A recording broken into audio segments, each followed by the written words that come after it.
আসসালামু আলাইকুম, শুভেচ্ছা, স্বাগতম। সম্মানিত দর্শক,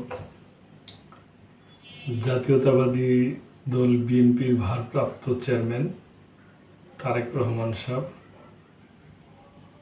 এবং ওনার ইফতার মাহফিলে ওনার বক্তব্য নিয়ে আজকের সংবাদ আর কি।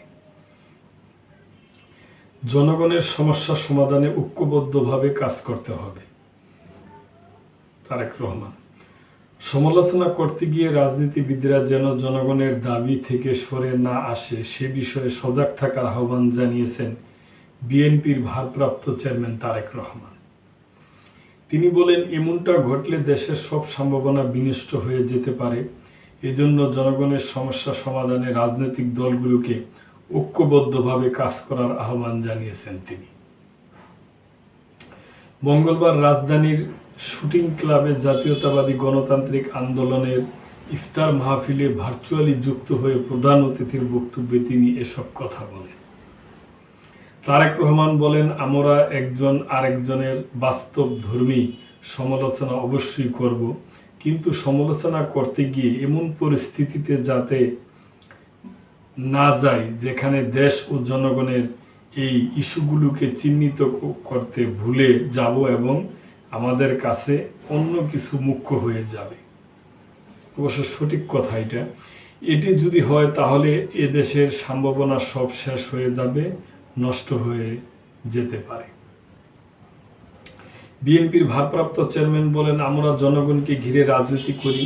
আজকে দেশের মানুষ দ্রব্যমূল্য নিয়ে সবচেয়ে বেশি কষ্টে আছে। রাজনীতিবিদরা কোনো এসব বিষয়ে বেশি ডিবেট করছে না যে আমরা কিভাবে বাজার নিয়ন্ত্রণ করব, উৎপাদন কিভাবে বাড়ানো হবে, কেন এসব নিয়ে আলোচনা হচ্ছে না। জাতির সামনে এসব নিয়েও কথা বলা উচিত। আমাদের ভিন্ন ভিন্ন রাজনৈতিক মতাদর্শ থাকতে পারে, কিন্তু আমরা গণতন্ত্র ও একটি মানবিক বাংলাদেশ প্রতিষ্ঠার প্রশ্নে সবাই ঐক্যমত, যেখানে মানুষের কথা বলার অধিকার থাকবে। এখন সংস্কারের বিভিন্ন আলোচনা চলছে উল্লেখ করে তিনি বলেন, এখানে আমরা যারা রাজনৈতিক দলগুলো আছি আমরা আন্দোলন ও সংগ্রাম করছি ভালো একটা পরিবর্তনের জন্য, মানুষের ভোটের অধিকার ও কথা বলার অধিকার প্রতিষ্ঠিত করার জন্য। এখানে বিভিন্ন জন বিভিন্ন সংস্কারের কথা বলছেন, আলোচনা হচ্ছে। আমরা যেহেতু 2.5 বছর আগে প্রথম উপস্থাপন করেছি, তারপরে আমরা এটাকে স্বাগত জানাই। জাতি, মানুষ ও দেশের ভালোর জন্য যে কোনো বিষয়ে আলোচনা হতেই পারে। সংস্কার কমিশন ও রাজনৈতিক দলগুলোর সংস্কারের বিষয়গুলো তুলে ধরে তারেক রহমান বলেন, এখানে আমি একজন রাজনৈতিক কর্মী হিসেবে বলতে পারি, আমাদের রাজনীতির মূল লক্ষ্য জনগণ এবং দেশ। এই মুহূর্তে সংস্কার নিয়ে যে আলোচনা, অবশ্যই এটি প্রয়োজন আছে। কেন আমরা রাজনৈতিক দলগুলোর পক্ষ থেকে আরও কিছু প্রস্তাবনা উপস্থাপন করছি না। যেমন নিত্য প্রয়োজনীয় দ্রব্য নিয়ে মানুষ কত কষ্টে আছে, চিকিৎসা ব্যবস্থা, খাল খনন ও কৃষি উৎপাদন এবং ভবিষ্যৎ প্রজন্মের জন্য সঠিক শিক্ষা ব্যবস্থা গড়ে তোলা নিয়ে কোনো আমরা রাজনৈতিক দলগুলো বিষয়ে আলোচনা করছি না। বিএনপি মনে করে এই বিষয়গুলো জাতির সামনে তুলে ধরা উচিত। এ প্রসঙ্গে তিনি আরো বলেন, শুধু তত্ত্বাবধায়ক সরকার ব্যবস্থা, সাংবিধানিক ব্যবস্থা এবং ভোটের ব্যবস্থা যেমন আলোচনা হওয়া উচিত, তার চেয়ে বেশি কিংবা সমান আলোচনা হওয়া উচিত কিভাবে মানুষের সমস্যার সমাধান করবে। এছাড়া আমরা রাজনৈতিক দলগুলো জাতির সামনে পরিবেশ সংস্কারের ব্যাপারে কি সংস্কার উপস্থাপন করতে পারি এবং 20 কোটি মানুষ খাবার ও ব্যবহারের পানি সরবরাহ করতে পারি, এটি কি সংস্কার প্রস্তাব হতে পারে না? সঠিক কথাই বলছে দর্শক। তারেক রহমান বলেন, মূল বিষয় হচ্ছে গণতন্ত্র, সেটি হচ্ছে একটি মানবিক বাংলাদেশ যেখানে মানুষের কথা বলার অধিকার থাকবে। এই মুহূর্তে বাংলাদেশের সবচেয়ে বহুল আলোচিত বিষয় হচ্ছে সংস্কার। আমরা সব রাজনৈতিক দলগুলো বিগত 15 বছর ধরে আন্দোলন ও সংগ্রাম করছি। এই আন্দোলন করছি জনগণের ডাকাতি করে নেওয়া অধিকারকে প্রতিষ্ঠিত করার জন্য।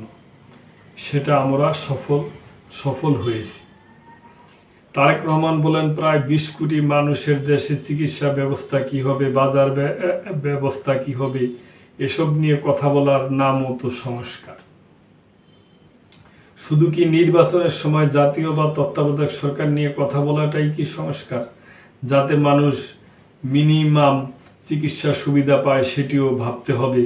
ভবিষ্যৎ প্রজন্মকে সঠিক শিক্ষা দিতে হলে একটি শিক্ষা ব্যবস্থা প্রণয়ন করতে হবে। এ বিষয়েও ডিবেট বা কর্মপরিকল্পনা থাকা উচিত প্রতিটি দলের। শিক্ষা ব্যবস্থাকে কিভাবে দেখতে চায় সেটিও সংস্কারের অংশ। এনডিএম-এর চেয়ারম্যান ববি হাজ্জাজের সভাপতিত্বে ইফতার মাহফিলে বিএনপির ভাইস চেয়ারম্যান বরকতুল্লাহ বুলু, চেয়ারপারসনের উপদেষ্টা অ্যাডভোকেট সৈয়দ মোয়াজ্জেম হোসেন, উপদেষ্টা অ্যাডভোকেট সৈয়দ মোয়াজ্জেম হোসেন আলাল, ভারপ্রাপ্ত চেয়ারপারসনের উপদেষ্টা ডাক্তার মাহাদি আমিন, বাংলাদেশ জামাতে ইসলামীর কেন্দ্রীয় নেতা অধ্যাপক মোহাম্মদ শাহাবুদ্দিন, এবি পার্টির চেয়ারম্যান মুজিবুর রহমান মঞ্জু, নাগরিক ঐক্য সাধারণ সম্পাদক শহীদুল্লাহ কায়সার, গণ অধিকার পরিষদের সাধারণ সম্পাদক রাশেদ খান, জাকপার সিনিয়র সহসভাপতি রাশেদ প্রধান, বাংলাদেশ লেবার পার্টির senior vice chairman SM. Yusuf Ali ছিলেন, পলিটিক্যাল অফিসার জেমস ও স্টুয়ার্ট এবং ভারতীয় এম্বাসি প্রতিনিধি সহ বিভিন্ন রাজনৈতিক দল এবং নাগরিক সমাজের নেতারা উপস্থিত ছিলেন। তো দর্শক, আমি মনে করি তারেক রহমান যেই কথাগুলো বলছে মূল্যবান, যুক্তিযুক্ত। সংস্কার শুধু নির্বাচনী ব্যবস্থা এবং এইটাই না, আপামর দেশের যে সমস্যাগুলো আছে ওগুলো নিয়ে আলাপ আলোচনা করো সংস্কার। তো দর্শক, আজকে এই পর্যন্তই। ভালো থাকবেন, সাবস্ক্রাইব করে চ্যানেলটির পাশে থাকবেন। আল্লাহ হাফেজ।